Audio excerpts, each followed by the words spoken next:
سمجھ یہ کہانی ممبئی حملوں کی کہانی ہے۔ نومبر 2008 کی شام ڈھلتے ہی 10 نوجوانوں کو عزیز آباد کراچی سے 100 میل کے فاصلے پر ضلع ٹھٹھہ میں واقع کیٹی بندرگاہ کے قریب ایک گھر میں لایا گیا، جہاں انہیں مبینہ مشن کی تفصیل سے آگاہ کیا گیا۔ یہ نوجوان کئی ماہ کی مبینہ ٹریننگ کے بعد اب مشن کی تکمیل کے لیے تیار تھے۔ ممبئی حملوں میں زندہ بچ جانے والے حملہ آور اجمل قصاب، جنہیں بعد میں پھانسی دے دی گئی تھی، کے اعترافی بیان کے مطابق اگلے ہی روز یعنی 22 نومبر کو ان نوجوانوں کو مختلف اہداف کے نقشے اور ان کے متعلق آخری بریفنگ دی گئی، اور اسی روز شام 7 بجے انہیں کیٹی بندرگاہ پر موجود ایک بڑی کشتی میں پہنچایا گیا، جہاں سے ان کا وہ سفر شروع ہوا جس سے وہ کبھی واپس نہ لوٹے۔ اجمل قصاب کے اعترافی بیان کے مطابق سمندر میں چند گھنٹے سفر کرنے کے بعد تقریباً رات 9 بجے کے قریب ان حملہ آوروں کو الحسینی نامی چھوٹی کشتی میں منتقل کیا گیا،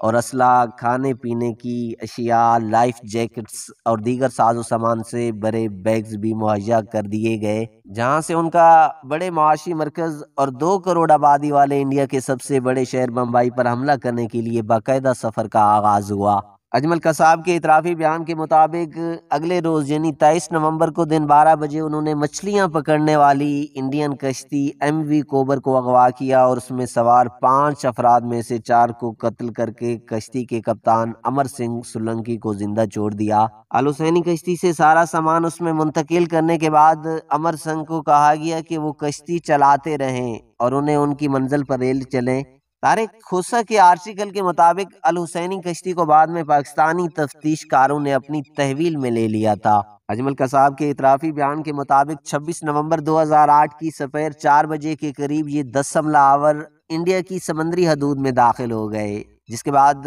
ہدایات کے مطابق کشتی کے کپتان امر سنگھ سولنکی کو بھی قتل کر دیا، اور باقی سفر ان لوگوں نے جی پی ایس کی مدد سے طے کیا۔ 26 نومبر کو رات 8:20 پر یہ لوگ ساحل پر واقع مچھیروں کی ایک بستی بدوار پار کے قریب اترے اور اپنے اپنے اہداف کی طرف روانہ ہو گئے۔ اجمل قصاب کے اعترافی بیان کے مطابق 10 حملہ آوروں کو 2 کے 5 گروپس میں تقسیم کیا گیا، اور اسماعیل خان ان سارے حملہ آور گروپس کا لیڈر تھا، اور ان کے ساتھ دوسرا حملہ آور اجمل قصاب ہی تھا۔ یہ دونوں ٹیکسی پر بیٹھ کر 9:20 کے لگ بھگ انڈیا کے سب سے مصروف railway station C S T, جہاں انڈیا کی سینٹرل ریلوے کا ہیڈ کوارٹر بھی ہے، وہاں پہنچے اور ہینڈ گرنیڈ اور AK-47 رائفلوں سے حملہ کر دیا۔ اس اسٹیشن سے لگ بھگ 35 لاکھ مسافر روزانہ سفر کرتے ہیں۔ اس حملے کے نتیجے میں یہاں 58 لوگ مارے گئے اور درجنوں زخمی ہو گئے۔ اسماعیل خان اور اجمل